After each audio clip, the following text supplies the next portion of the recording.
Is that me? I don't hear no music. Well, I don't either. Where's the music? Well, I don't know.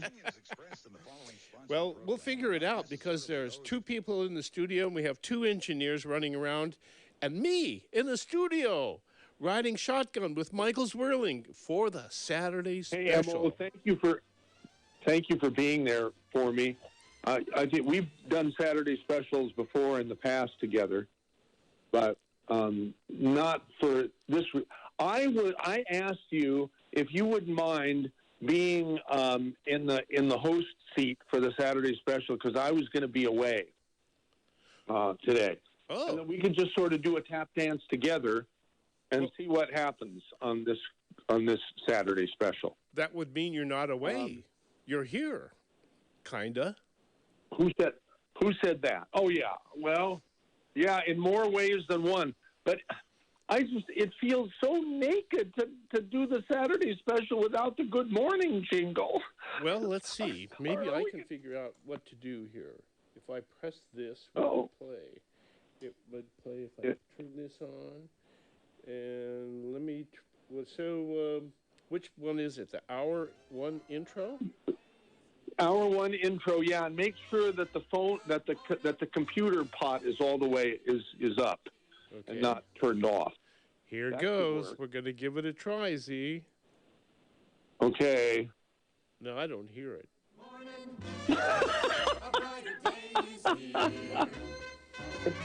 Oh well. You're on. I hear the music. I don't hear it. Oh, okay. Well, what I can do is go turn on a radio or something, because I think I am within range. Well, just a second.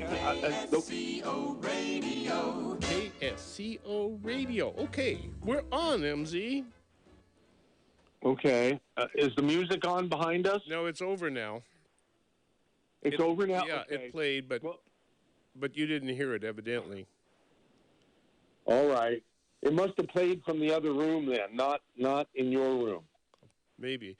I pressed it in this room, in the control room, and I heard it on my headset, but I don't know if it went on over the air or not. You're in the control room? I'm in the talk studio. I'm in the talk studio. Right. That's what I thought. Anyhow, we'll just we'll wing it. We have a choice of two things to play right now. The special, dun, da, da, da, da, da, da, da, da, da, da, or the crossfire, which would indicate that there's going to be a lot of angst and controversy and so forth. Oh, okay. Which one would you like to? I don't think there's. Since I can't hear any of them, you decide. Okay, I'll do the fanfare. Okay. Okay. All right. I have it all the way up. Tell me when the music is out. All right. Let's see if I get it to play here.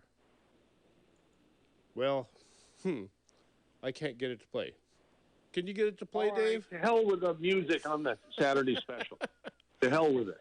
All right, I'm for it. Because what's going to happen here is we're going to have 2 hours of dead air, and no one's going to like it at all. Oh, they will love it because I'm sure MZ's got something very special up his sleeve to take us off today. Really? Yeah. Okay. Well, I figured you're the best preparer of radio programs that I know in the world. Well, I am prepared today to be your shotgun. So, like, we're on the stagecoach, and you're driving, and I'm up there with the shotgun. I'm riding shotgun with the MZ today on the Saturday special. All right. Well, I do have something totally unexpected to share with you. I started getting chest pains a couple days ago. Ooh. And it scared the hell out of me. And they weren't horrible chest pains, but they were the typical classic symptoms that you heard about. Strange, even sharp pains going down your left arm. Uh-huh. And I was in San Francisco at the time. And it wasn't sharp pain, but it was a tightness. It was a feeling that I'd never felt before. So I figured it's not something to take lightly. And it wasn't like falling in love either, right? No, no, no, no, no. And so, what did I do? Well, I called my brother, who's a retired medical doctor, and said, hey, I described the symptoms. He says, oh, I feel that all the time, but I'm not going to tell you not to do anything about it. If I were you, just to be on the safe side, I would check into the nearest emergency room, which wasn't too far away in San Francisco. There's a brand new Sutter Hospital there on Van Ness, and I decided to go there and foolishly parked the car on the street. It was nighttime. It was about 9 o'clock at night. Uh-oh. And went in, and I had an advocate with me, and we got in, and there were a whole bunch of people in the emergency room. But as soon as my advocate said chest pain, I got elevated to the head of the line, and I got brought in right away, which was really cool. Let's see, what time was it? Well, it was after midnight, after they had taken a bunch of EKGs and blood tests and more and this and that and that and that. And there was one test. It was an elevated content of a component of my blood that was scaring them. Was saying this is not normal. It's an indication that there could be serious problem going on in your heart. And so it was the middle of the night. They didn't have a cardiologist there. So they said, well, we want to admit you and keep you here for a day or two for observation. And the only thing is, I didn't feel real confident there because they didn't really, people in the emergency room didn't exude a whole lot of confidence. And I found out later that they were residents. They were doctors, but they were not experienced doctors. I mean, seemed like little kids who were, I didn't feel real comfortable. Did not inspire confidence. And when a doctor does not inspire confidence, you're not confident either, right? Yeah, and then the stress level goes up, and then the tightness in the chest and the shoulder and the arm goes up, and it doesn't seem right. I learned from my good friend Roy Masters years ago that stress of any kind must be viewed as a disease-causing entity. And I absolutely believe those words. And so, you got to de-stress. You got to do everything you can to de-stress, especially if you feel something that's not right going on inside your body, particularly in the ticker, or in the brains, So how do you de-stress when you're in that situation? You got to go find out what's going on, right? Yeah, exactly. Which is what you did. And so what I did is they said, we don't want you to leave. And I said, well, you can't keep me here. No, we can't keep you here, but please, you have to sign this if you don't stay here. You can always come back. I wanted to go and get my car off the street because you hear all these stories about cars getting broken into, especially at nighttime in San Francisco. And so I wanted to go down and transfer the car into a parking garage nearby. And they said, well, no, once you leave, then you have to recheck in and go through all the rigmarole. That's the way we do things around here. And so I said, okay, this is causing me more stress than it's worth, so goodbye. Thank you. They're good people and everything, but their rules are there for a reason, I guess, and I didn't like them, so I left. And the next morning, I was still alive, and I called down to my cardiologist, Dr. Benjamin Potkin, whom some people who listen to the Saturday special may recall a few years ago. We had on the Saturday special with pharmacist Ben Fuchs debating, statin drugs, yay or nay. Dr. Potkin says yay, and pharmacist Ben says nay. And I've been a nay person all my life, and I don't know if that's going to continue because here's what happened. When I called Dr. Potkin from San Francisco, I told him what I was experiencing and where I had been. And he said, you need to have an angiogram. It's as simple as that. And if there's something wrong, then they will fix it right on the spot. And for those who do not know what something. an angiogram is, what is it? An angiogram is a physical.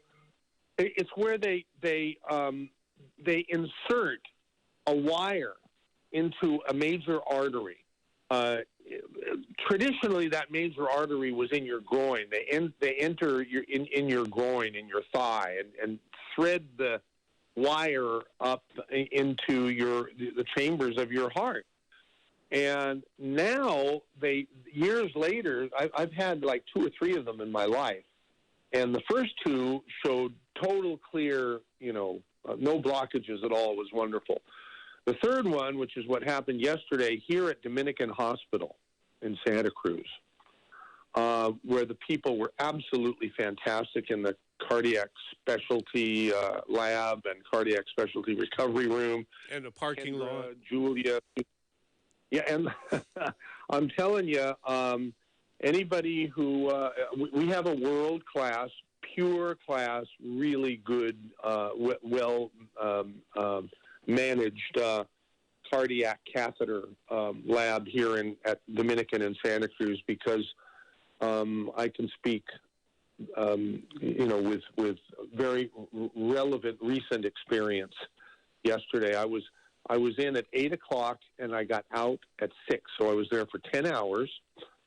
And about halfway through, I got into the procedure room where the surgeon, not the surgeon, but the cardiologist who performs the angiogram, dug a big hole in my wrist and inserted the needle. And I was up, I was awake, but I had Versed, which is the same.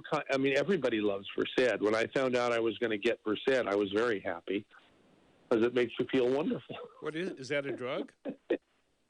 Yeah. Oh. It's a drug that they give you before you're going to have an invasive procedure like a colonoscopy. So it kind of relaxes you and yeah, chills you out a little bit. It relaxes you and makes you sort of lose track of time, which is exactly what it did again.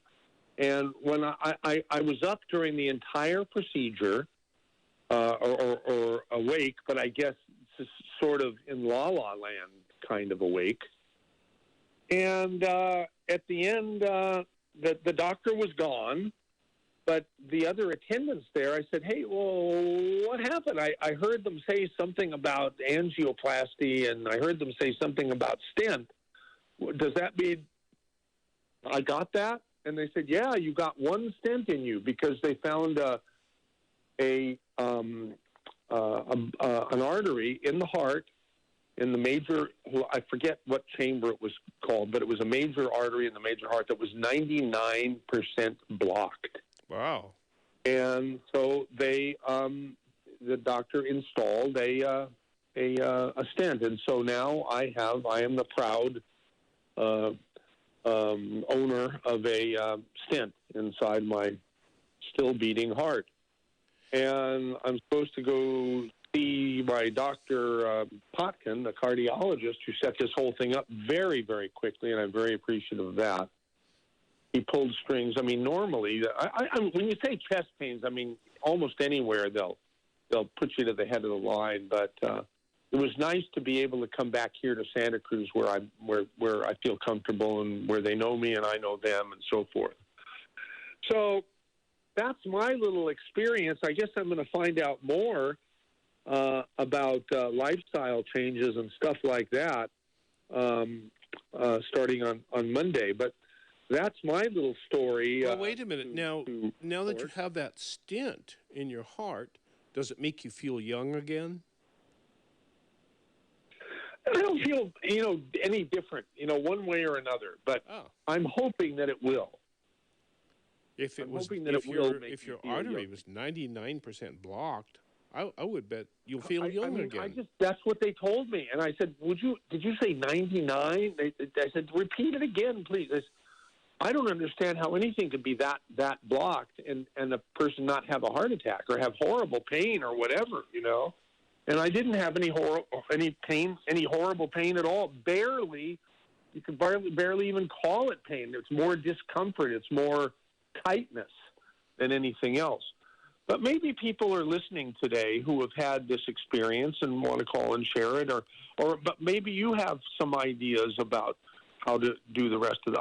I just reported my story. It was a nice way. Well, we've got some calls coming in, and that seems like a very interesting subject. What do you do when you don't feel right?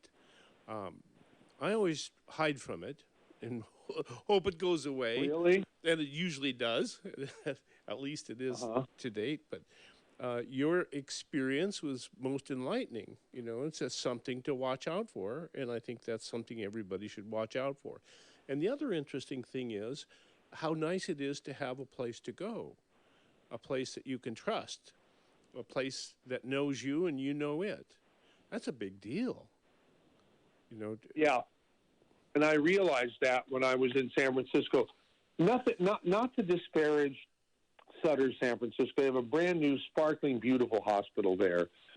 But I just didn't feel right. Maybe it was the timing. Maybe if it was during the day, I would have felt much more comfortable. But when they said they wanted to keep me for as many as 2 days or maybe more for observation, it just didn't feel right. And so, and I didn't feel bad. I didn't feel that I shouldn't leave, that I'll keel over and die or something. So I left and dealt with it the next day.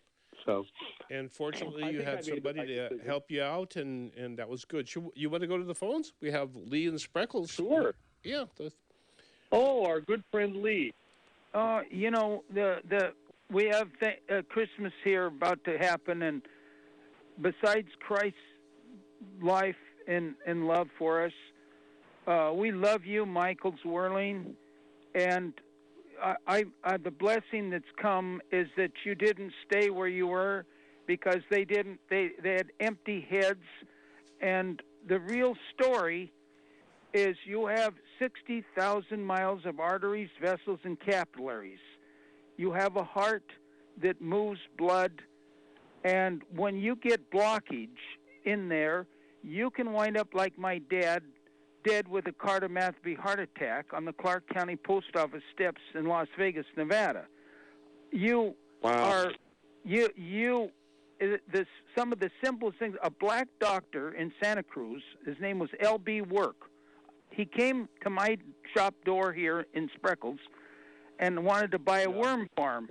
And the end of the story is that he couldn't build his worm farm because they used pesticides in the soil. So I had trouble with, I had damaged my knee with, and I had to get 40 stitches, and my legs swelled all up, and I went to, I went to the doctor that sewed me up, that said he got all his experience in Vietnam, and all he offered me is drugs. And I remember watching a lady that used to be the National Health Federation president for 12 years, Maureen Kennedy Solomon, and she would interview these doctors that do IV chelation therapy. It's so damn simple. All it is a tap in your wrist, and I've gotten 3 of them myself personally, but my leg was swollen up at my ankle an inch all the way around like an elephant foot, Mike. And when I got the IV, the same day by 6 o'clock, the swelling, 85% of it was gone. The pain was gone.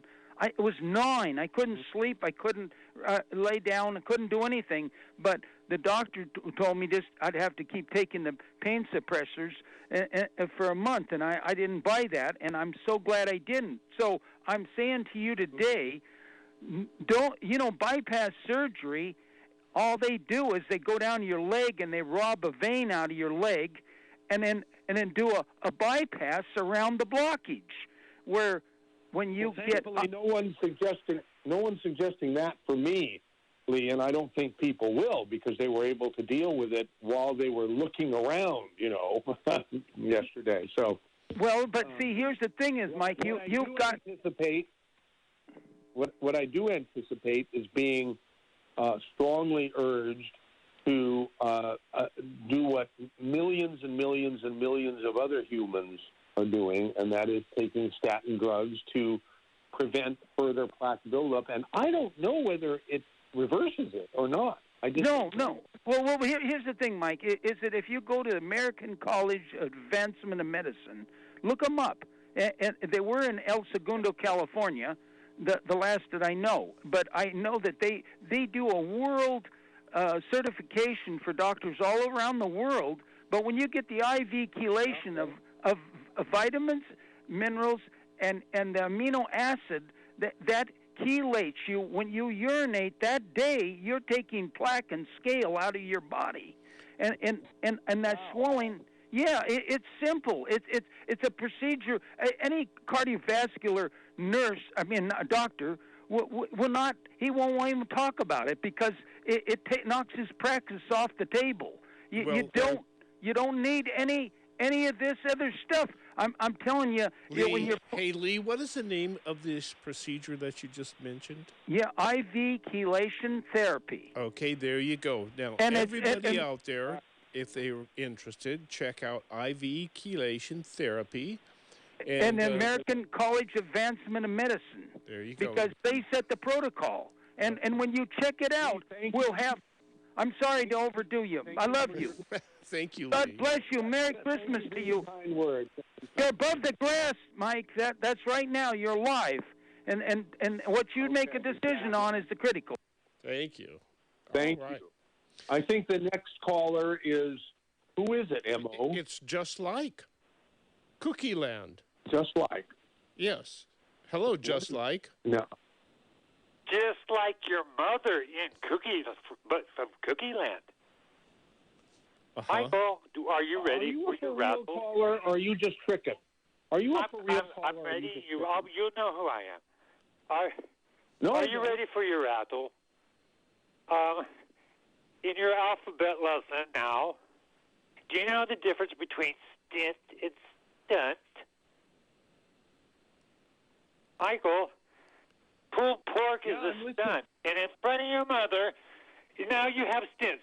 She is so blessed that she had you, and this was her worry. You hid that from your mother, and now you won't even talk to Doc Wally. Hi, Michael, we love you, and I'm so glad you're better. You know, you did something to me. Thank you very much, Just Like. Appreciate it. Krishna, you caused all kinds of problems when you said little bastard, little bastard, little bastard 100 times last week. And I've never been so blasted with angry people from anger because I allowed that. Krishna? Yes, this is Krishna. Hi, Krishna. Welcome to Michael. the Saturday special. You're talking with MZ, who just had a scary experience with his heart, but thankfully he was able to get to Dominican Hospital. Now he has a stent in his heart, and now he's going to be young again. I thought that you sound so much like Zwerling. I thought it was Zwerling. And I'm very happy that he is getting help right now. But what is he doing at Dominican? He should go straight to Stanford and get the best help in this whole planet. Well, what I did was I called my cardiologist. I was in San Francisco at the time. And I said, what do you think I should do? He said, you need to get an angiogram as soon as you possibly can. And I said, okay, can you set that up here in San Francisco at UCSF or something? And he said, I could, I'm sure, but you'd be lucky to get in by Tuesday or Wednesday of next week. I said, if you come to the Dominican, I can get you in right away, probably. And I said, let's do it right away. And my experience at Dominican was fantastic. So, and I know they're all very good. I know they're all very good, but I tell you, I had cancer and I went to Stanford, and I've never seen the care, the sweetness, and the splendid doctors and surgeons. I came out of there like a new penny. And I'm telling you, you got to do it. You got to get the best help. I'm telling you, if anything goes wrong with you, I will never forgive you, Zwerling, because you ought to know better. Okay. Your friends ought to know better. They got to put you in the best hands possible on this planet, and that's Stanford. Okay, well, thank you for... I don't want you to go anywhere else. I don't want you to lie on a hospital bed anywhere else. Oh, okay. Well, thank you. I feel a little... I mean, I feel like I did the right thing for, what happened. And now I'm going to get follow-up on Monday. And maybe part of the follow-up will be to send me to Stanford. Who knows? But we'll see. Okay. But anyhow, listen, Krishna, I got an email from somebody. I won't say who it was because he probably didn't mean for it to be broadcast. Little bastard is in the subject line of the email. And then it says, new low for your station. Yeah. And then, so I responded saying, got other feedback saying it was a new high for the station. Tell you what, so-and-so, why don't we just refund all the money you have invested in us and revoke your KSCO listening privileges? I can assure you we will achieve much lower status for KSCO going forward. And then I have a thumbs up, a smiling face, 2 strips of bacon, half an avocado, and a green olive. Best MZ. And then the emailer said, I'm a longtime listener to KSCO. I appreciate that people can express their opinions with almost no holds barred. And you are right, I am no one that really has a right to an opinion as to what is said on the station, except the fact that I have been a loyal listener for years. It just seems so insulting to refer to a sitting president in this manner, no matter which party. Enough said. So, anyhow, I wanted to share that with you since you were the person who called our president little bastard probably 50 times last week on this show, and some people thought that was a terrible thing for me to broadcast on my show. Now, is bastard a word that we're not supposed to use? Is it one of the 7 deadly sin words? No, I don't think there are 7 deadly sin words. Oh, I've been trying to find codified in the Federal Communications Commission regulations, and you can't find them anywhere. It's just a George Carlin thing. Maybe George Carlin was the one who codified them for everybody. I don't think he codified. Well, maybe, except codified, I think would be the wrong word for him. In any case, is Krishna still there? No, but a lot of other people are. Oh, did anybody else hear the little bastard, segment last week? Oh my God, I got so much response on that. People were so up. Most people were happy. Most people who listen to KSCO think our president is a little bastard. Well, I think I would never call him that. I would call him a very, very, very senior citizen. Maybe a little too senior citizen, but I wouldn't call him a little bastard. Okay. Would anybody else call him a little bastard besides Krishna? We could take a poll. 479-1080. Let's find out. Who's next? Well, are you in charge of the buttons? I can be if you want me because I go ahead. See. But all right. Who's on that ends in 2775? Who is this? Colonel Terry. The Colonel Terry. Colonel Terry. Wow. What do you have to say today, Colonel Terry? Well, good morning, MZ. First of all, I'm pleased that you're going to have follow-up medical care for whatever it is you need on Monday. Good. Yes. All right. Thank you for being. On complimenting medical care in Santa Cruz and here in Northern California, where we are so fortunate to have so many excellent both universities, medical schools, clinics, and providers, both for-profit and non-profit, et cetera. And I wanted to share my compliments to those in Santa Cruz. Especially, I want to point out Palo Alto Medical Foundation is the one I have selected and have used for years and years. And one of the requirements in their interview for staff, from their CEO down to the receptionist, is you must be competent, have the qualifications, and also have a caring heart for helping people in their health in an interview questionnaire survey. And it shows at PAMP and Sutter. So let me compliment them. In addition, we have an outfit called Source Naturals here in Santa Cruz County. I believe they're up in Scotts Valley. They have a product.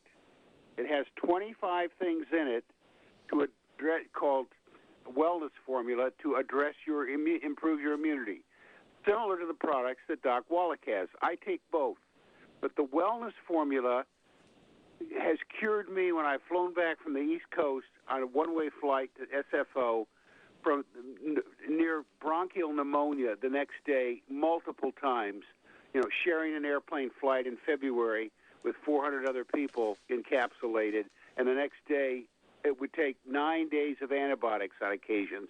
It only took 3 days or less of wellness formula and colloidal silver dropped on my throat, something that Doc Wallach advises. So there you are. I'm thanking KSCO also for its health care. How's that? Thank you, Colonel Terry. I appreciate it very much. I'm going to press the next button, and it's going to take me to Flinks in Aptos. Hey, I've had two family members go through Dominican Hospital with heart stuff, and my brother, he had heart surgery, and he went in for the angioplasty like you did, but they found a quadruple bypass, and that's a lot more. I mean, you're waking up with a respirator, and it's brutal. So it's good that there is some silver lining here that you just had one that they're concerned about. I don't know what they said about your other arteries, but maybe they'll tell you on Monday. But Dominican Hospital is the most advanced healthcare for heart in all the world, actually. So I don't think you're doing the wrong thing going to Dominican Hospital. And we're 2 for 2, there with our family. And I hope I never have to go there because, 2 for 2, your odds dwindle as you go. But, maybe we'll be 3 for 3 if I end up having to go there.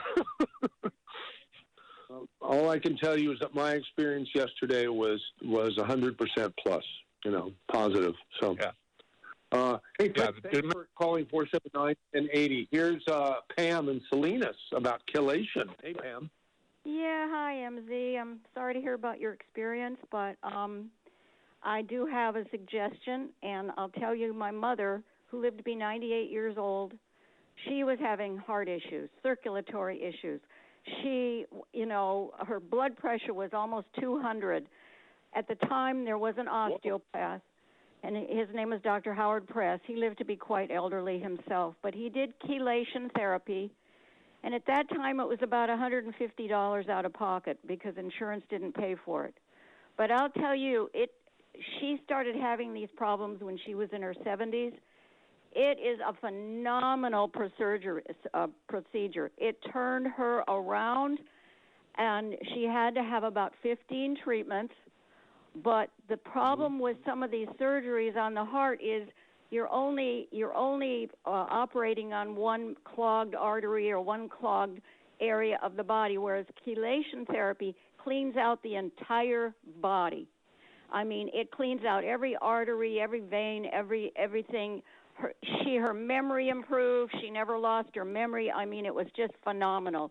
And you go and you sit there, and they put this needle, and it's painless. You can take a radio or you can read or whatever.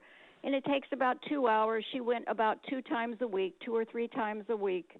But, I mean, I can't say. But you will never hear about it from the mainstream medical profession, because like the former caller said, he said it would really cut into their practice. Chelation therapy has been around for since the 30s, and they've never had any negative side effects, and if they have, they're very, very far and few between.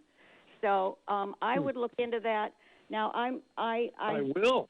Yeah. Thanks to you and Lee and Spreckles. Yeah.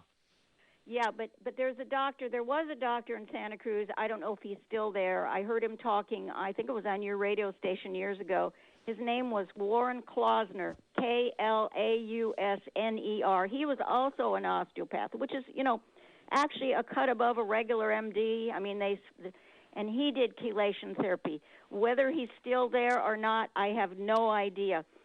And there's also a doctor in Salinas who does it, but he's like $400 a session but everybody should have it when they get over a certain age, because everybody is going to have some plaque or clogging in their arteries.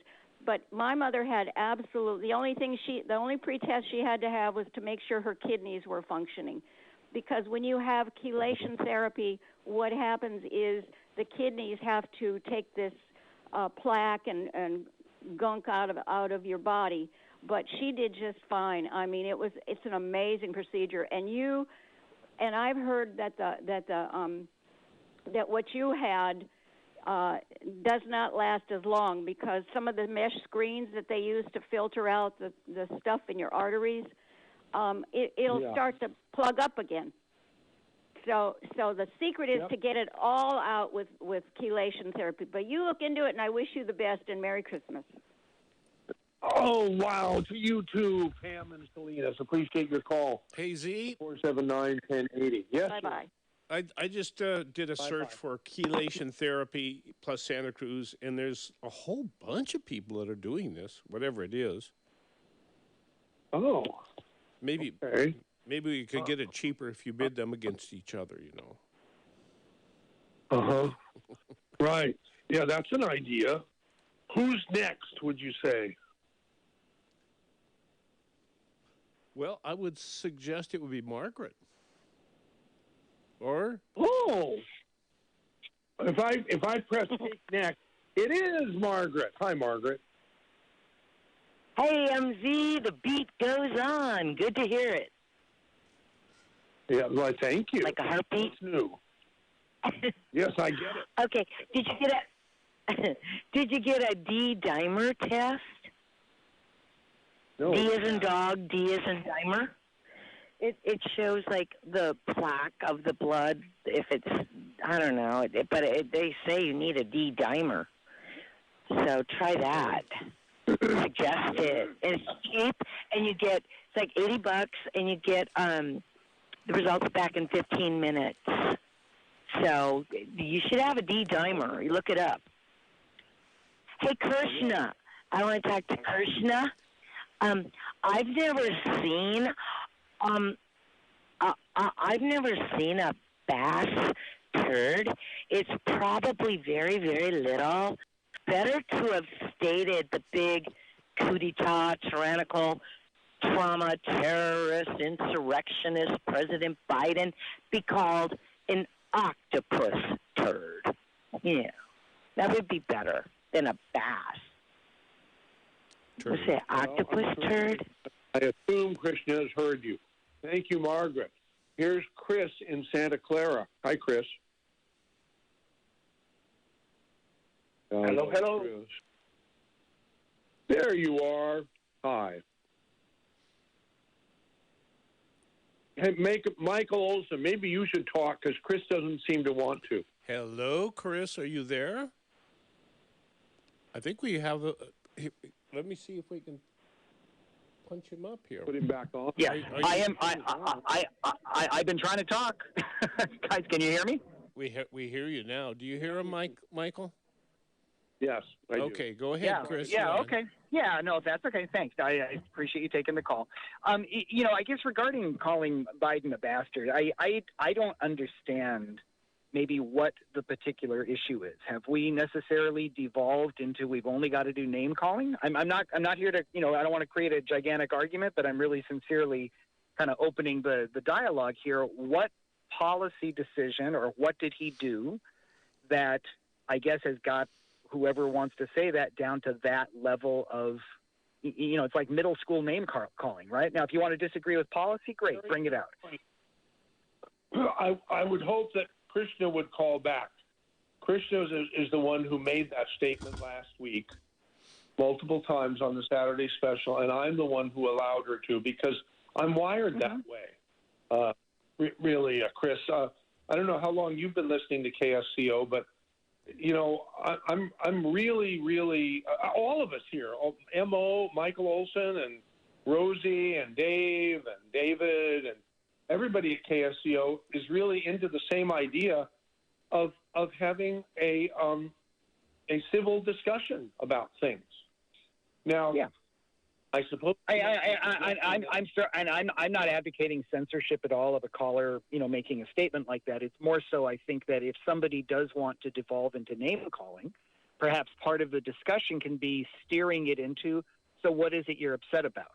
Because, and I think the data here, and this is, I think, a fun data point I wanted to share. We've all been looking at these polls out there, whether it's the NPR Marist poll or the Quinnipiac poll or ABC or Fox, so these polls all across that are showing the Biden approval numbers in general have been low, and we've been, a lot of national media coverage of that. If you dig into the crosstabs of all four of those polls I just mentioned, and every one of them's up on the internet, just a couple clicks, you can get into the crosstabs. The real data, I think, that should be surfaced, more than 70 to 75% of white men across the country are opposing Biden on the economy. But every single one of those polls, every one of them, showed people of color supporting Biden with a majority on the economy. I mean, specifically even talking about economic issues. So when you added it all up, his numbers were kind of there in the middle, a little bit above majority, back and forth, depending on how the polls were done.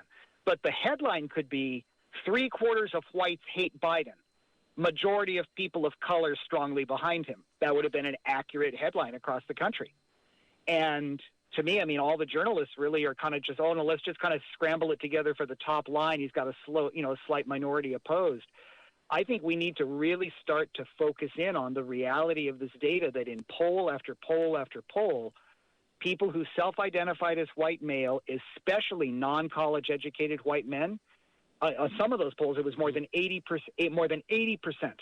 I'm not exaggerating. The data's right there. What the heck is going on where it's not? I mean, you would think that if we presume that African Americans tend to have more economic challenges, or that some aspects of the Latino community tend to have more economic challenges, why are those groups strongly supporting him with the economy?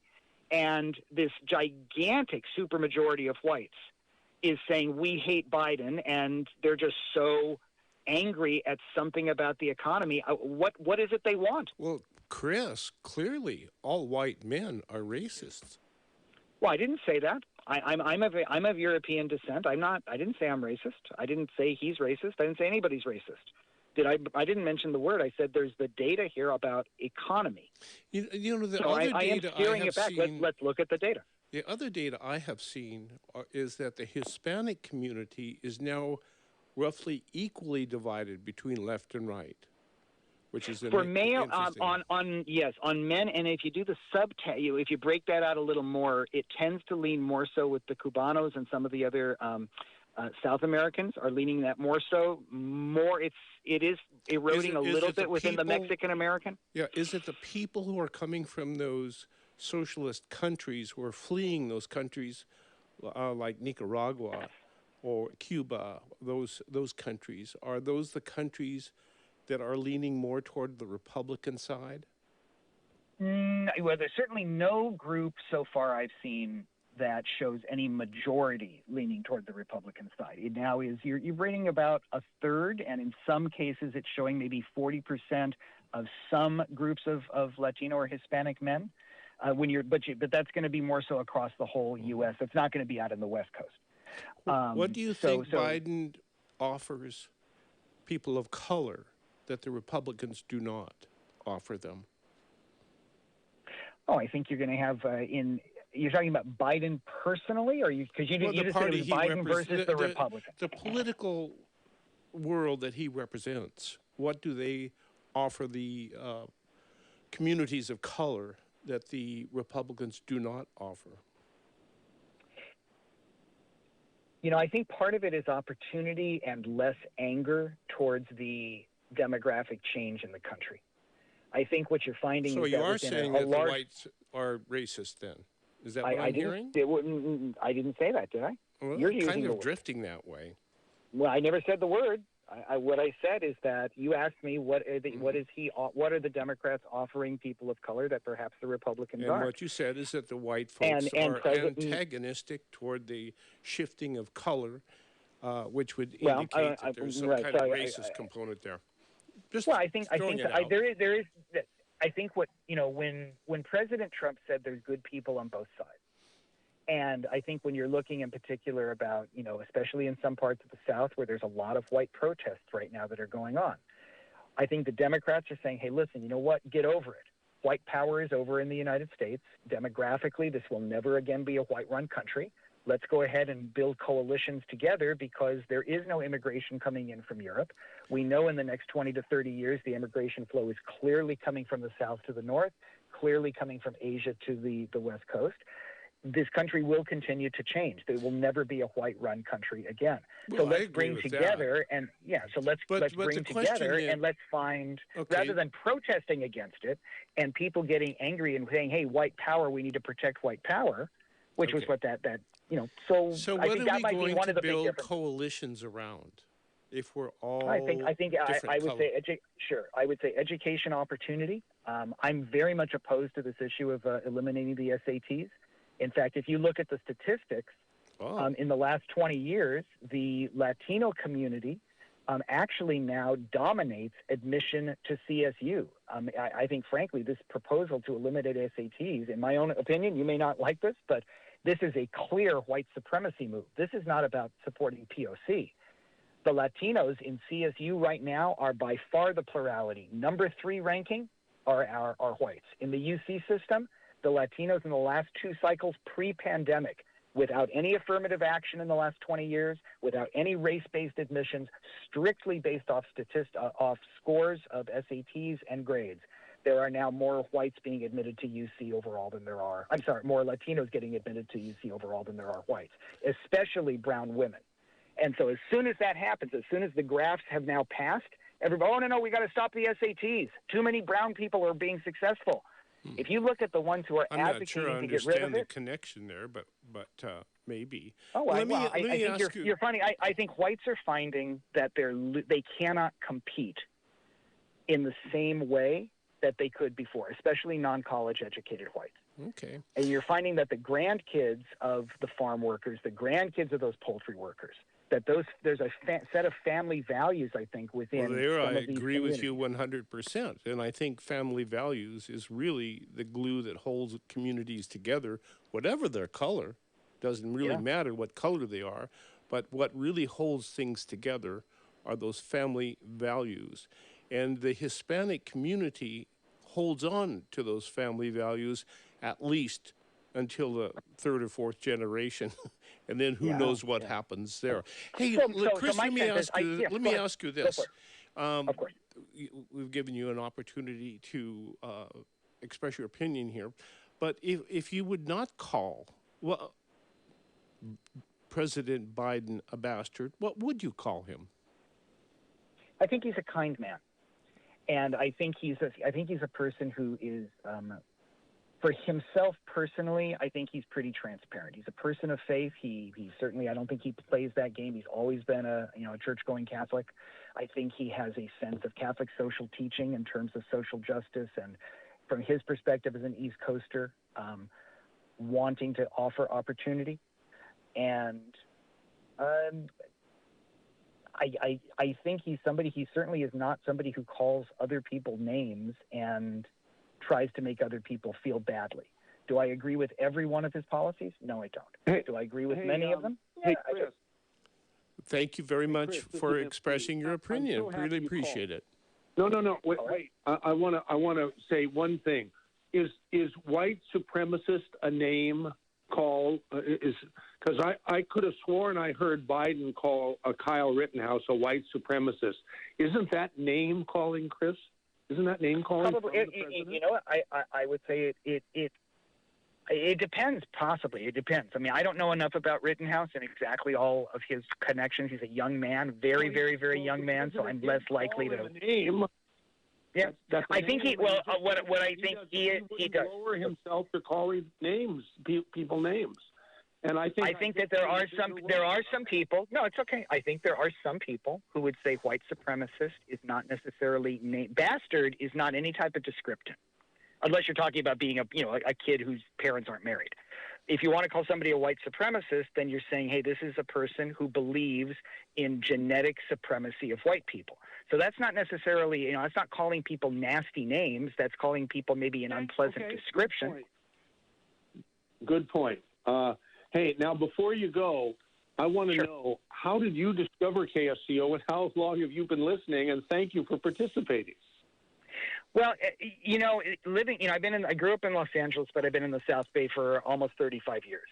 There are no radio stations that cover anything in Santa Clara County. So I've always tried to, tune in to KSCO to get some type of discussion that counters the big monster other station that you do get a little bit of coverage here in the South Bay. But I think there's a lot of room here in the South Bay for KSCO to be really the dominant news discussion force, because nobody else covers these 2 million people in Santa Clara County. Wow. Tell your friends about us, Chris. That's pretty good stuff. Huh? Thank you, Chris. You got it. Thanks much. And I'll stay in touch. I'll stay with it. Yeah, I did a lot of college radio back in the day. It's wonderful to actually have a discussion with folks who are willing to have a two-way dialogue. Thank you. Great. There goes Chris in Santa Clara. Who's up next, Mo? Oh, my goodness. I think it's Zoltan. Okay, let's hear from poor old Zoltan, okay? Zoltan. Hi, Zoltan. Oh, wait a minute. Here. Zoltan. Yeah, hello, MZ, and hello, Mike. First of all, I'm glad you're doing okay. Left. We'll hold you over if we need to, but what's up? Yeah, I just want to be sure that, I'm happy that you survived it, okay? If you need any help, just let me know, and Maria, like we help Kay, we'll help you too, okay? Okay. Yeah, the lady who was mentioning before the D-dimer test, okay, so you should really get that one, because all the virologists who have discovered that there's a graphene oxide in some of the vaccines, most likely in all the vaccines, and the very small particle.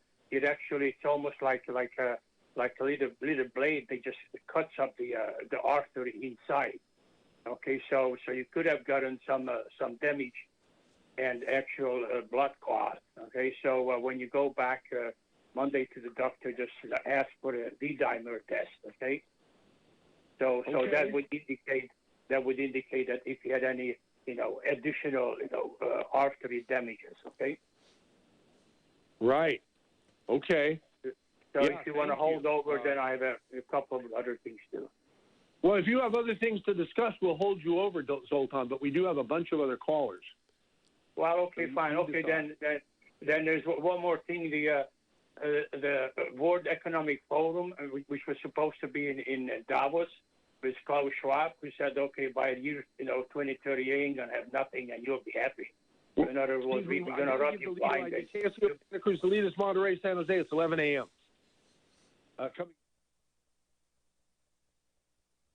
And now, back to the Saturday special with guest host Michael Olson.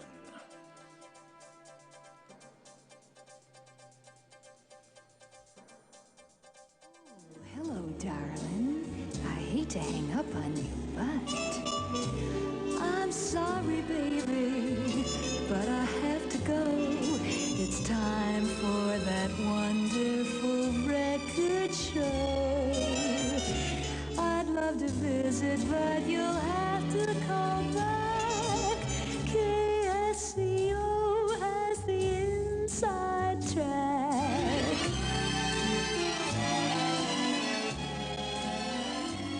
Oh, and we do love that liner. Where in the heck did we get that, Michael Zwerling? Are you there? Let's see. I have to press this one.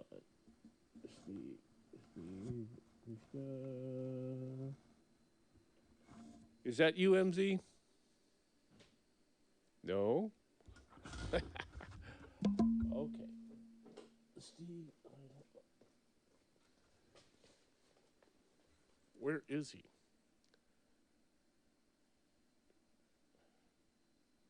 Maybe he's nowhere. No, here I am. There, we got you. Dave had to come in here and press a button. Thankfully, he did, so we're there.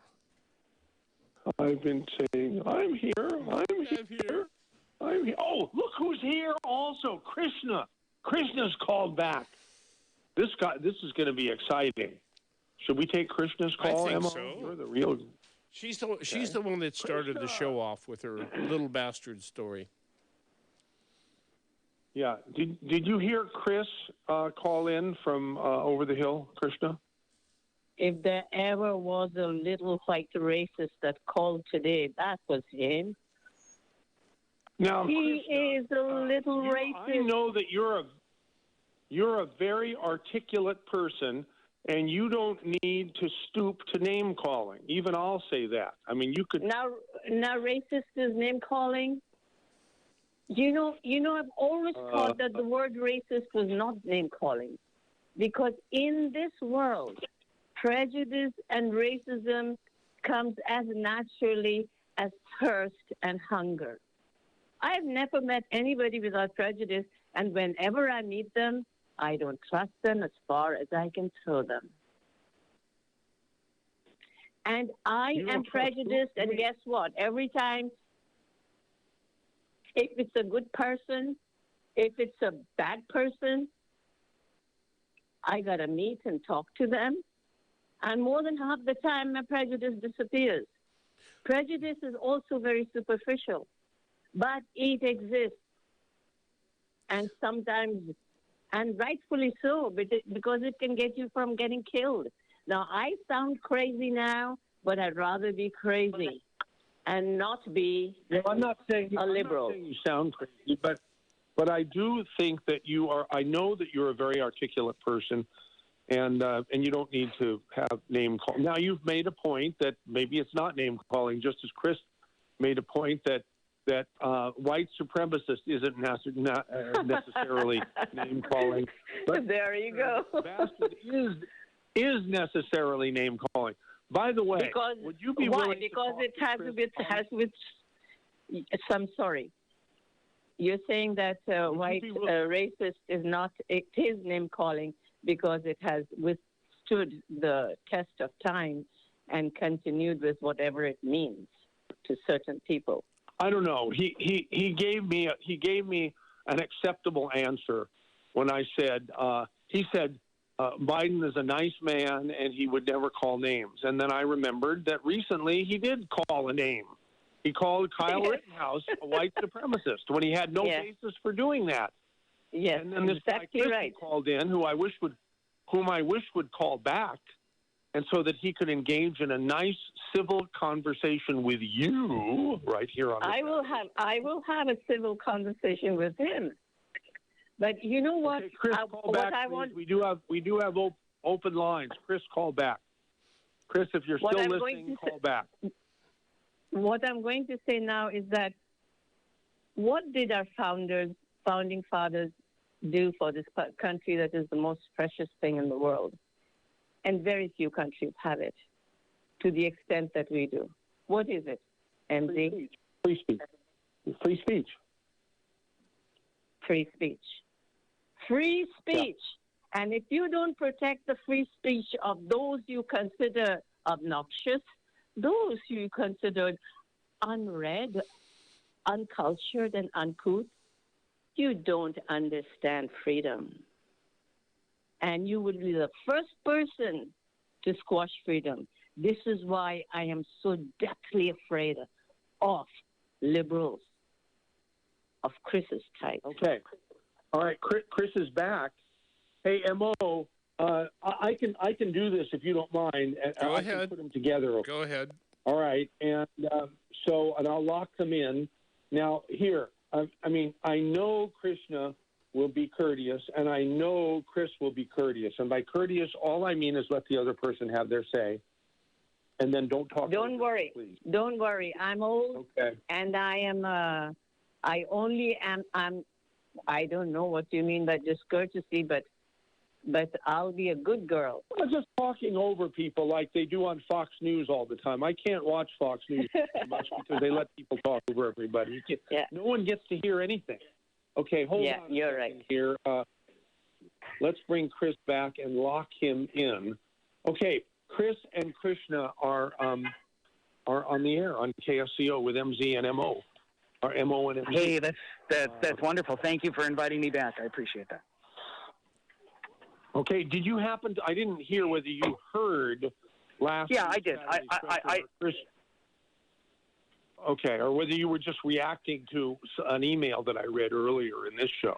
I was reacting just to the email, responding to it. And so, Krishna, I'm so glad that you're here on the line, and we can try to find some common ground, perhaps. You know, I heard that you wanted to use that word bastard to describe President Biden, and I had called in because to me I didn't even know what the definition meant. I understand we may have different political views, but where can we find common ground, and, you know, what policy issues are you very concerned about with President Biden that you would choose the name bastard? Everything that he has done so far. Almost everything. Not closing our borders. Flooding this country with the dangerous drugs, and we are seeing the results of it. Young people dying. Whether they be black, brown, white, yellow, or green. And spending money as if there was no tomorrow. They're our tax money to create this voracious animal called inflation that is hurting, as usual, always the middle class. Leave alone the poor. At least in this country, we have some relief for them by giving them Social Security money or whatever to keep alive. Mm-hmm.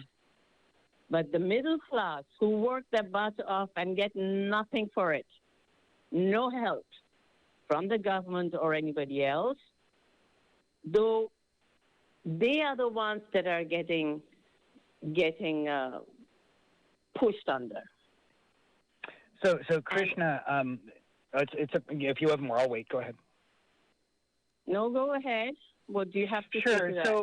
So I heard what you said, and I appreciate you sharing. And I guess I'm going to kind of nudge you back a little bit because you said you feel that middle class people are getting nothing back from the country, and to me, I guess I'm looking and saying, hey, we've had pretty good infrastructure in the past. We've just passed a national bill to invest, literally more than $1 trillion into keeping that infrastructure strong. My sense is that middle-class people want roads that work. They want sewers that carry away waste, that they want parks. They want, those types of things continuing to be provided to the community. There is an ongoing process. You have to redo infrastructure so that it continues to last. I think you would want that. Is that correct? I mean, I'm not sure what it is you may be wanting that you're not getting. So what would you want to see more of, and do you support having infrastructure refreshed? We must have good roads, but not at any price. This is scandalous.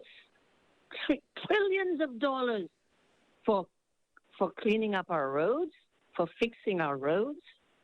Oh, yeah, and the sewer system, it really does cost. I mean, yes, when you have a country this big, if you're going to redo the sewer systems and you're going to redo the trains and you're going to redo the roads, it does cost that much over 10 years. Why all at one time? Why not in little bits and pieces? Do the worst needed area first. Mm-hmm. Budget your money as if you were a middle-class man. But it's not his money. It never was. The man is just used to, most of his life living off government. And well, okay, so we can let's try to find a little stuff common I ground. hate. So what I think where we find togetherness here is that it sounds like we both agree we need to invest in the infrastructure. What I'm hearing you say is you didn't like the idea that it was voted by Congress, because Biden he had to get the votes, right? That you didn't like the idea it was all voted all at once as opposed to spreading it out more. And I will say that I do think the Biden administration has not been competent with regard to their public relations and their explaining rules, because it actually is a 10-year plan. This $1.3 trillion is not going to be spent all at once.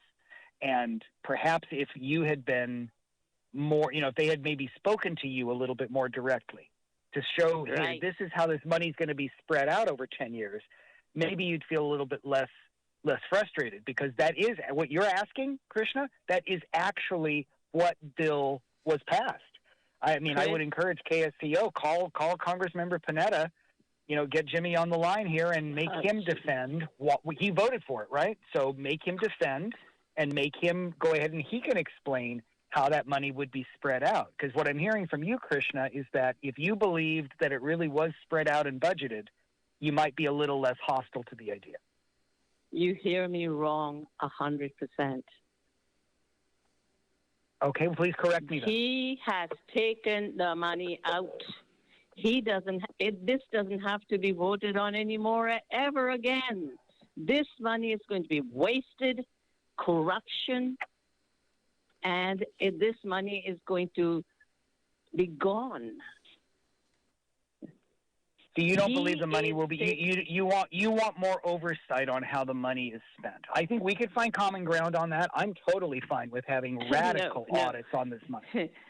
Oversight by government, putting in more government people in there. No, you tell me, how would you then help me solve it? How would you like to see the oversight? What oversight would you like? Maybe we can advocate for it together. You know who I can trust now? Is the governor of Texas. He's a solid, clean man. He doesn't have what this strangely small, completely useless man had. Which completely useless man? I don't know who you're talking about. Which person? Who's completely useless? The President of the United States of America, unfortunately. Okay, so unfortunately, I think, Krishna, I'm going to be fair here, but I'm trying to find common ground. You're devolving into name calling. No, and this is not President name calling. I mean, useless you just called him. You just said he's complete. All right, why is he completely useless? I mean, he's just a human being who's. He doesn't have authority over budgets. I mean, he goes ahead and proposes. Congress debated. He agreed. He signed. I understand you like the governor of Texas. You don't think that money's going to be overseen by the current governmental structure. So let's find some common ground between both parties to make sure that this $1.3 trillion is aggressively audited so that people on both sides can say, all right, you know what, maybe I agreed, maybe I didn't agree, but at least we know the money was spent to put the roads and the sewers in good condition. I'm not interested. Is there room for us to find together? Ground. I'm not interested in finding common ground. I'm interested in useful, divergent criticism. Okay. Because that's what keeps a body healthy. Agreement doesn't keep it. I understand. I'm hearing your criticism as just another resident. I'm not in any position right now. I'm hearing your concern, your criticism. I think it's responsible for people who are on the maybe supporting Biden side to say, okay, we hear the criticism, we hear the mistrust, we hear you're saying that you believe that if it was the governor of Texas who was sitting in the presidency, that the money would be overseen better. You'd feel more trust. So the challenge here is how do we build trust if we walk in without it? I'm hearing you don't have the trust. I'm not criticizing that. Let's talk. Let's talk really. Yes. Let's not try to get along. Let's just talk as real people do. I believe, and I always have, that the ethos of a conservative party is closer to the ethos of a middle-class man, of a middle-class woman struggling to get ahead than the liberals. I believe in it so deeply that I instinctively trust a conservative person to a liberal. And also, being a miserly person myself, because I am conservative, I value that money is not thrown around. And people who believe in that are closer to my heart than people who don't. I think that's wonderful, Krishna. I think what I'm trying to do, I'm trying to now invite you into the role of shared governance. So I'm not negating your opinions. I mean, I can let you know, I've had an opportunity in my past lives. I've served as an appointed volunteer planning commissioner for 6 years. I served as a school board member. You get a teeny little stipend. You know, I know what it's like to sit and I've had people on the boards who would think that I may be far left. I've had other people who think I'm in the middle. Some people would say I'm on the far right. But when you get, let's say you get 7 people together, Krishna, if you and I were on a board together, I would hear everything you just said. And I've sat on boards with people who've had similar opinions. At the end of the day, you need to vote. So you're going to vote. Are you going to approve this project or not? How do we get to a point to say, okay, either say yes or no? If somebody says no, there's a majority says yes, fine. If somebody says yes, a majority says no, fine. But I always tried to listen to my colleagues and say, okay, you don't like this project. What would it take for us to make the changes? What changes do you want in the project? And so I think I'm asking you here as a fellow listener, okay, so let's both figure out how do we bring your ideas, your practical concerns, into how we make decisions now for governing the country. I am going to be 75 years old next January. Congratulations. 30 of which I spent, 40, in India, which was ruled by, what do you call, a democracy that believed in socialism deeply. I've seen my grandfather's life wasted because of it. I have seen my parents' life wasted because of it. So I ran into the most hopeful country I could find, which was America. Every time, the socialists, because I consider liberals of today socialists, deeply socialists, are in power, the country goes to hell in a handbasket. And it costs so much money to bring it back again to health. And Krishna, I have sure. And Krishna, and first of all, thank you for your opinion, and congratulations on having lived half your life in one culture and one in another. When I've had conversations with my many friends of India's subcontinent heritage, one of the challenges that we've sometimes had to overcome is realizing that the paradigm of governance in India, which is a parliamentary system, ironically, whoever happens to sit in the position of Prime Minister of India at any given time, while they're in that position, they have enormously more power than the President of the United States has when they're sitting in the position here. India is a vertical governance with almost all power based on who's in charge. The United States is a horizontal governance where hardly anybody's ever in charge. So that's why I think I'm inviting you to be fair. I think it's good. And I'm so sorry that your family went through the drama in India. And I'm so glad you decided to become a United States. Because of socialism. And I see it here now in power. Yeah, but I think the difference is the difference is that here we still have to build coalitions. Our structure requires coming together. The India structure requires winning an election and taking over. It's a different structure. So now that you've chosen to be a United Statesian, I want to invite you to say that you are now a United Statesian of Indian heritage. You're not an Indian woman who happens to be in the U.S. So as fellow United Statesians... You cannot get rid of the baggage and the absolute misery that people from our country have suffered because of socialism. And to see it raising its head here is frightening. To see them, I hear that. I hear that fear. To see them that the only way they can make money to spend so irresponsibly as this particular man has is frightening. And then to say, we'll make it up by, again, taxing you folks. To me, the ethos of what conservatism is close to a conservative government. And therefore, we trust it. We trust it more than our parents, our brothers and sisters. We trust it for the love of this country. I would suggest that this may sound right. And this may sound a little unusual, but and so just even age-wise, my mother's 82, so I'm in my mid-50s. So my invitation to you, now that I'm presuming that you're a U.S. citizen now. Is that a fair presumption? I don't want to have to pressure you. Absolutely, the first opportunity I got. Fantastic. So here's my invitation to you. I am so proud that there is such a thing as citizenship in this country, which is also going down the drain, by the way.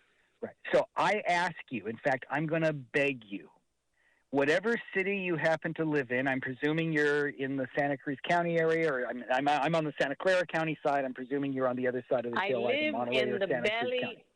I live in the belly of the beast. I don't know what that is. It's not a good place. Meaning socialism. Meaning the socialist republic. Which county? I understand. Which county are you in? You're in Santa Cruz? Santa Cruz, yes. Okay, so here's my invitation to you. Deep in Santa Cruz. I am very sincere, and you're getting this, believe it or not. I mean, I'll even self-disclose. I served as a Democratic National Committee member for 16 years. I've had an opportunity to serve and to have wonderful experiences as a volunteer across the country. For you, I'm reaching out to you as a self-avowed conservative who even called the president a name with which I didn't agree.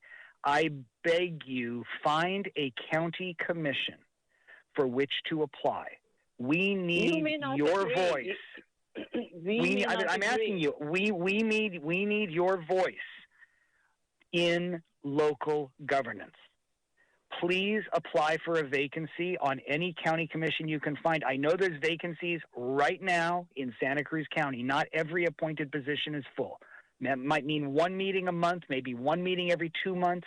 You might get a cookie and a glass of soda. That's all you get for these positions. But take your passion and turn it into where you can actually help make decisions that inspire the community. I know I can tell you have passion for this country. I have passion for this country. We're both Californians. We both can critique. We both can call out BS when we know it.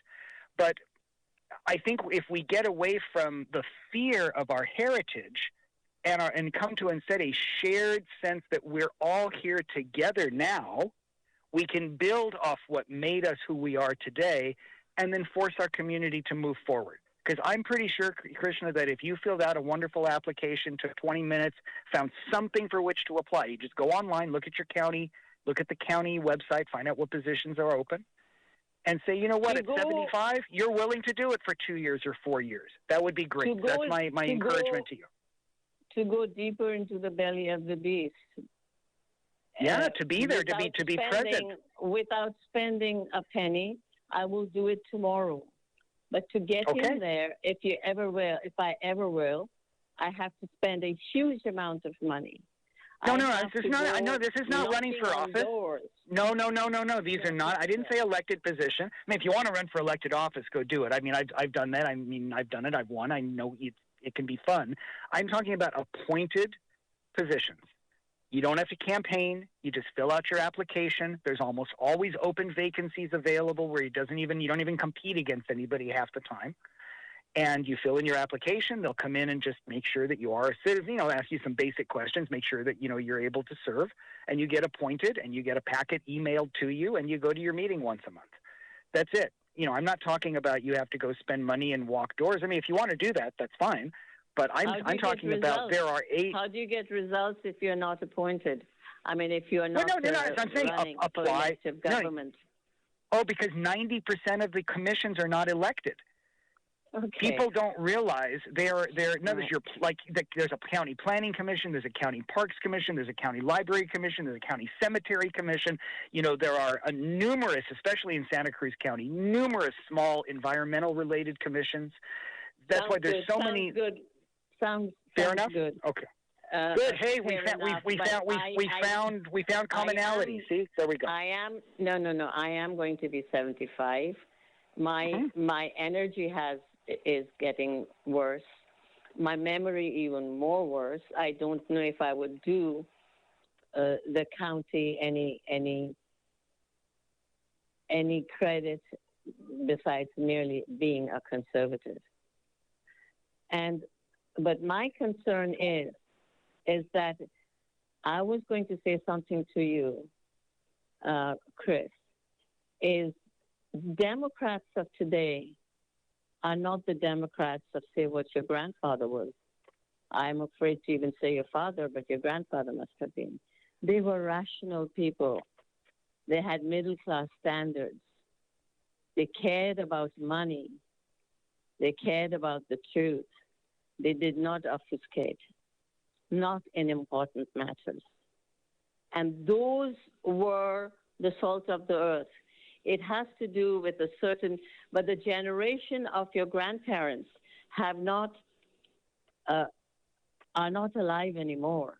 However, well, Krishna, I take your challenge, and I hope that everything you just said about being an honorable, honest person who doesn't obfuscate, who attempts to keep middle class values, family values, working class values at the very core. I concur. And I've always tried to hold myself to that standard. I would hold anybody else to the standard. And I will tell you, having been somebody on the inside, you're absolutely right. There are some people who are elitist. There are some who are not truly focused on caring for people. But that goes on both sides of the fence. I can certainly call out some people on the Republican side, too. I am not talking about ordinary human problems like lies or the truth. I'm talking about what they consider important in their lives and using money carefully, making sure that children in their schools do not call men women and women men and then men and women in the same bodies. Strange things like this, and I bet they won't know what the capital of India is. Teach them geography, teach them spelling, teach them grammar. I'm with you. You know what? You and I, for grammar, for writing, for geography, for global awareness, for sophistication, sounds like on 90% of that we would be on the same page. I mean, you and I both know. One sec, you and I both know that in the Hindi language there is a third gender, and that is much more rooted in Hindi tradition than it ever is in English tradition. Correct? So I'm not. I'm a him, his, masculine guy. I've never questioned my identity. Hindi. We speak English here. I understand. English standards and English grammar. I would be thanking God if our children learned English grammar. Good. I agree. They should. I learned grammar in a very traditional sentence diagramming sense. We're on the same page. Since 40 years, the government schools have been drowning under uneducated young women we call teachers that teach our children. You know, when I went to the university here, I went to Indiana University in Indiana. The people used to laugh at people with majors in education. They were the easiest to get. They were lousy. And these people with this kind of education went to teach our children. Since then, I would say for 40 or 50 years, our education to the poor people, to the middle class people, has been zero. It's getting worse and worse. It's in the negative now. This is why I don't trust liberals. And I think I want to end now. You can get in touch with me, and I would be glad, but I can't shift these things I have. You call them prejudices. Oh no, I've never said anything. I never called any names, Krishna. I never said prejudice. If anything, I just invited you into the governance side of the world. You know, I hope you will take it serious because your passions are sincere, and I think many of the issues you're bringing up, they have a lot of merit. And I also know that if you saw data that actually would surprise you to show, wow, things are really changing in a positive direction, you might be surprised, but go, well, okay, that's a good thing. Let's make it even better. I wouldn't know how to read data, Chris. I went to school and got a degree in fine arts. I paint. Thank God I have a husband who can support an artist in his family. And well, you know what? I thank you for bringing beauty and joy to the world. That's wonderful. Well, I'm glad you like it. But I'll tell you what, if we are middle class people, I made damn sure I married a man. Fortunately, happened to be handsome and talented, but that could support me. I don't live in La La Land. I'm afraid liberals do most of the time. And my country, this wonderful, beautiful country, where education doesn't exist for children, and money is abused. Our tax money. Krishna, I know that they're going to have to move on from us. But I'm going to put my hand in the air. I'm going to ask you. You put your hand in the air. Let's give ourselves a virtual high five. Is that okay? Let's have coffee, baby. All right. Hey, we've had civil conversation. Thank you, Krishna. Okay, namaste. Thank you. At both of your numbers, thanks. With that, gang, we're going to say goodbye, or we're going to end one of the best segments, impromptu segments ever broadcast on KSCO, in my opinion. And thank both Krishna and Chris. Okay, now we're going to go to our next caller. Would you show it at the same time? Steve. Hello, thanks for taking my call. Yeah. Thanks, Mike, for taking my call. You're on. Hello, are you there? You're on. Go ahead, Steve. We're there, but it's too long. Never mind. We're with Mary and Aromas. Oh, Mary, you're on. God bless you and take care of you. What would we do without you? I love you dearly, and thumbs up on Dominican Hospital. Oh, everything. Yes. 99 years, and they've always been perfect, as far as I'm concerned. Yeah. All right. You and are good 99 luck. years old, just to remind people. You are 99 years old. And 2 months almost. Yeah. Can't. Exactly. Yeah. And It's sweetheart, always wonderful to hear from you. you take care of yourself. We need you. Okay. Okay. Oh, well, thank you. I need me too, but Yes. I think I need me more than the rest of you do. Give me one of your laughs. Will that work? Perfect. Okay. God good. bless you. Thank you. You too, Mary, and keep calling us. Keep calling 479-1080. Okay, our next caller will be Pat in Santa Cruz. Pat, you're on the air. There is more dead air in this show than on any show. So I'll say, Pat, you're on the air. Okay, well, now I guess we're going to call. We're going to take the next caller. That would be Rory in Watsonville. Oh, hi, Rory. Hey. Hi, MZ. Glad to hear you came through your little procedure there. And MO is God bless you. there at the studio, too. I am here. Yeah. Hello, Rory. Good. Where's my strawberries? Hi, Michael. Oh, they're Plants are popping nicely. They're picking in the south. Things are looking good. There will be a next year, everybody. Despite what some of the naysayers say, there will be a next year because the strawberry plants are growing and they're going to bring berries. But, yeah, MZ, to good health this holy day season in the new year. Wish you the very best. And you got to get back on all the vitamins and minerals consistently, too, besides the trickle treatment that they were talking about earlier, the chelation. But, yeah, that discussion between Chris and Krishna was excellent.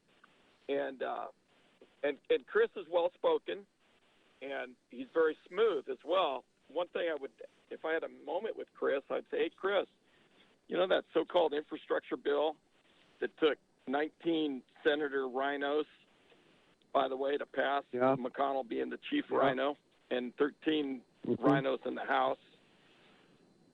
About 10, the best estimate I've heard is about 10% of that $1.3 trillion is really true infrastructure, like roads, bridges, maybe a sewer system or two here and there. It's a lot of Green New Deal, ramp up.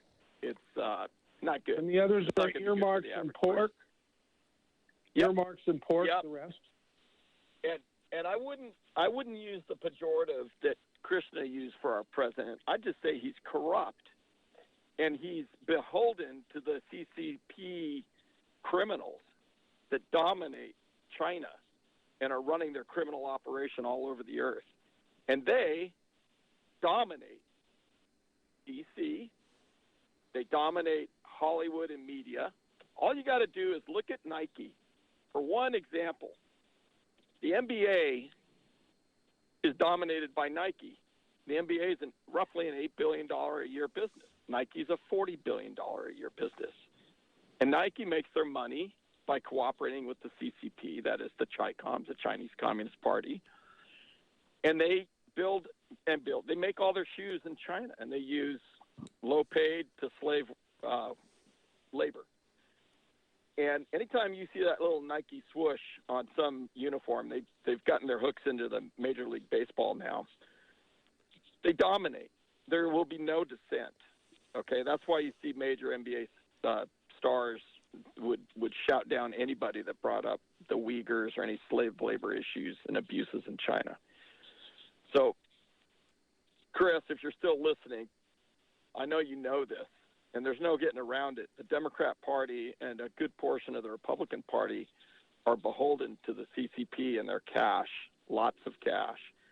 So we got a lot of work to do, and the way I look at the battle now, the battle lines are globalist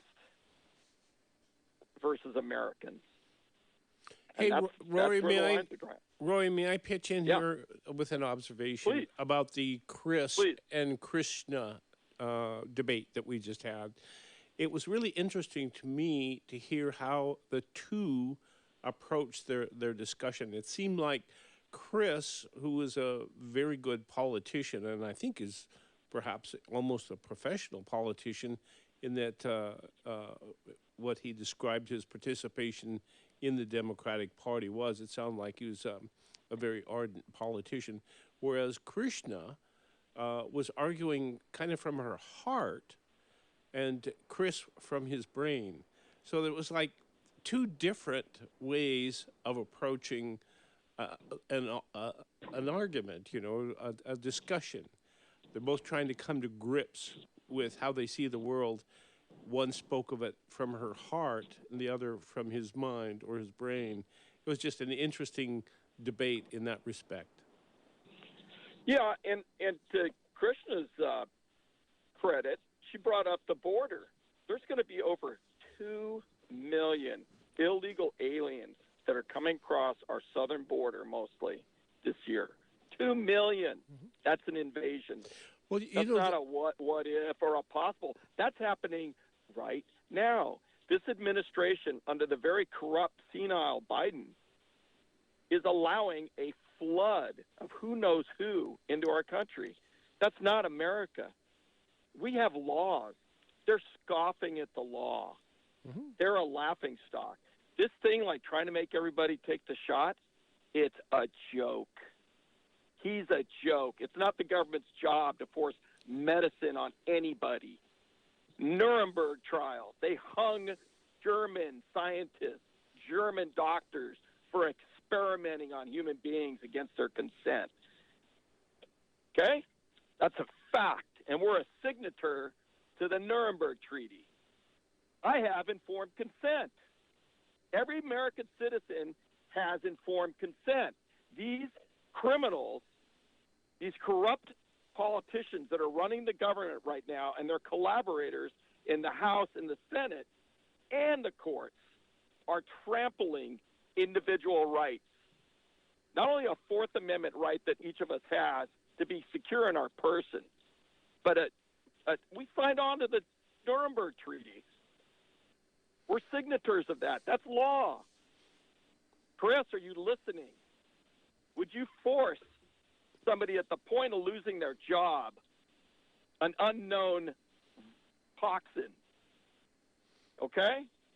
That's where we're at. We're at a point, there's no common ground. You're either for it or you're against it. Zero common ground. To say that we're looking for common ground is a misdirection play. Absolutely. And Chris, you're very well spoken, but you're not telling the truth. And this infrastructure thing's a joke. And I'm glad the Build Back Better, which was going to break us, is shelved and probably will never see the light of day. And this is what I'll end with. In our finances, just this one administration, they've already piled on $1.3 trillion. They wanted to pile on another 3 to 5 with the Build Back Better.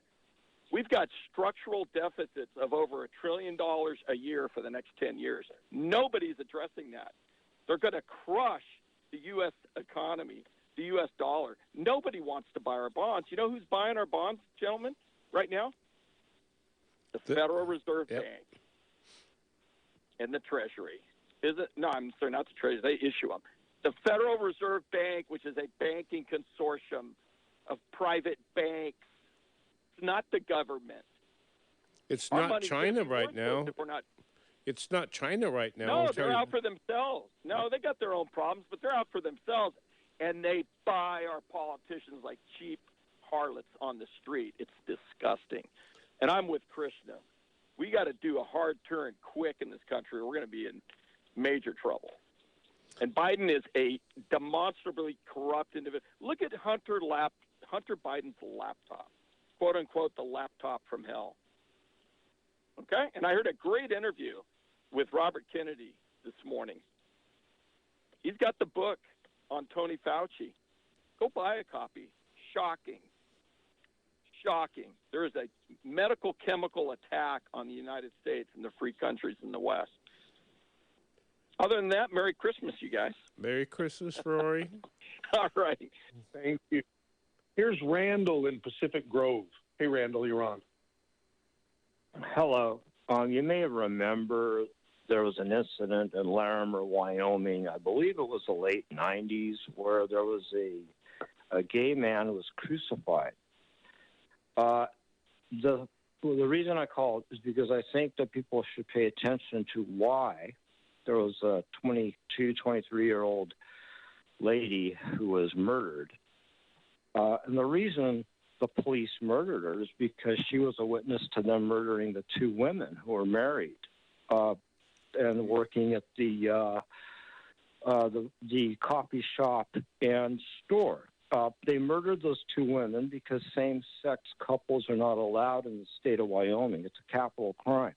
The way they deal with it is they just execute them. So they just actually posed the bodies of the two women because they were same-sex marriage.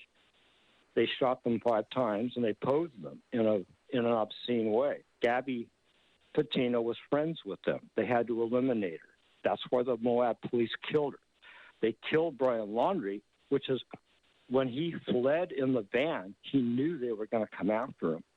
He saw his girlfriend murdered by these cops. So Dog the Bounty Hunter shows up, and he's on the lam, basically, because he was in prison for murder. He cannot operate without, he doesn't have a license to be a bounty hunter. So Dog the Bounty Hunter is going to help the Moab police come to Florida, and they shoot him in the head. So Brian Laundrie's found his remains are found with a bullet hole in his head. However, they never produced the caliber of the bullet, and they lied at the forensic coroner's office because they never had a gun. And they have no forensic evidence that he committed suicide. This thing is totally staged. And I just put the dots together. Is this all about the incident in Wyoming? Gabby Patina was murdered because she saw the police murder those two women that were the lesbian couple, and they don't allow homosexuality in the state of Wyoming. They will just flat out execute you. And they killed those two women because they were gay by the cops. The cops did it. She was friends with them. That's why they killed her. Well, okay. Brian Laundrie had to leave. Okay. Thank you very much for bringing this to our Brian Laundrie awareness. And who's next, MZ? Craig in Carmel. Craig in Campbell. Excuse me. Craig, you're on. Yeah, hi, guys. Michael Olson, always good to hear you, man. And it's always good to hear Craig.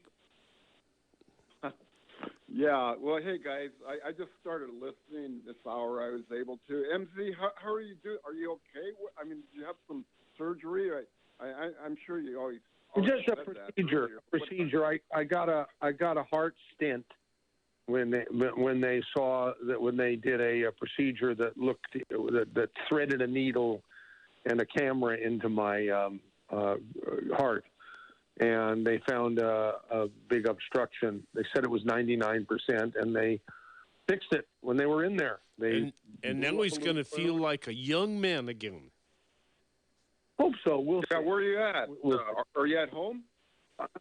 Yeah, I'm at home. I could have gone to the station. I just decided I have an excuse to feel lazy today. So anyhow, but yeah, so that's what's going on, and hopefully I'm still around. So hopefully we'll be for a while. Well, I'm going to say a prayer for you, definitely. But thank you, Craig. Yeah, last week. Yeah, Mike. Last week you said something that kind of got my interest. You said that you've lost friends because you said Trump got his election stolen from him. Is that right? Yeah, I lost some more last week because of saying that. Yeah. You okay? I didn't. You were breaking up there. How many friends did you lose? I mean, what is it? Oh, not a whole lot, but the fact that I lost any is disturbing. When someone tells me they love Biden and they hate Trump, I don't agree with them, but I don't dismiss them as friends if they've been my friends for years. I just don't do that. That's how I'm wired. But I guess a lot of the Trump derangement syndrome people are not wired the way I am. It's either you believe what I believe or we're not friends. And I think that's very sad. But that's what makes someone not my friend if they dismiss me as a friend first. Yeah, I've ran into people like this you're talking about. They've got a screw loose somewhere. It's they only want to believe. If they don't want to be my friend, they don't have to be my friend. And I certainly don't want to be theirs anymore if that's the way they feel. Which is how we've come to this country that we now live in, where there's two sides and we're not going to talk with each other until we figure out how to have a revolution. That was in the newspaper this morning as well, the possibility that we might have a revolution, a civil war after the 2024 election. Do you think that's possible? Yeah. Well, I've heard talk about that for a while. I heard that kind of talk before the 2020 election. Yeah. So, who knows? All I know is that I think it's KSCO's role to continue to do what we can to be a civil voice for everyone. That's all. There you go. Like Chris and like and Krishna, yeah. Okay, Okay, I don't think there are many of left, unfortunately. So anyhow, Craig, so thanks for bringing that up, because that is something that really does.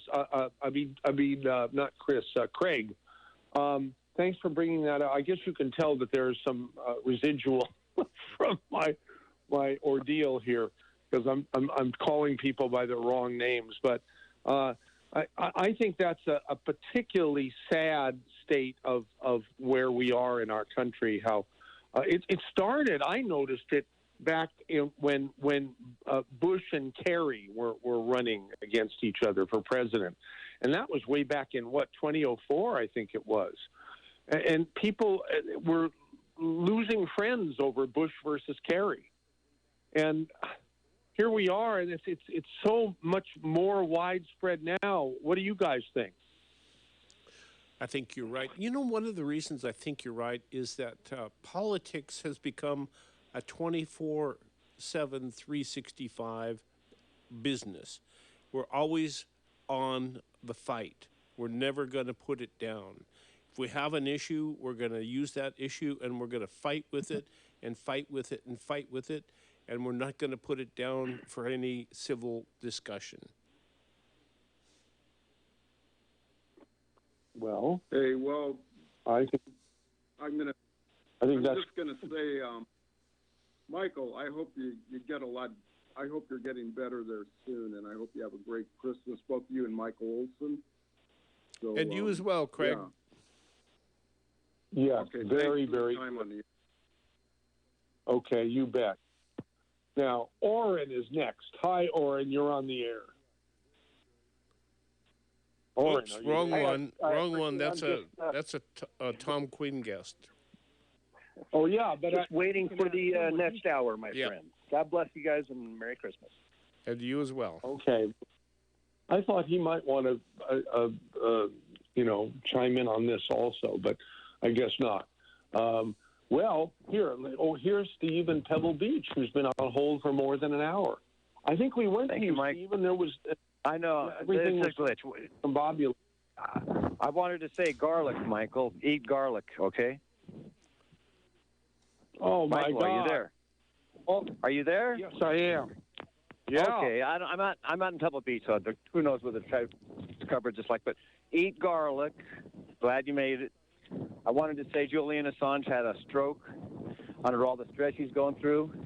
Now the government's putting me under the same kind of stress, and because of the stress I'm under, they're trying to make me take a psychiatric evaluation to further slander me, no doubt. And all the while, damn everybody's apathy about Stephen King killing John Lennon. Damn everybody's phoniness that they're not admitting I'm in danger and that this is all for real. And Merry Christmas, everybody, and every other. Steve, KSCO, Selena's moderator today.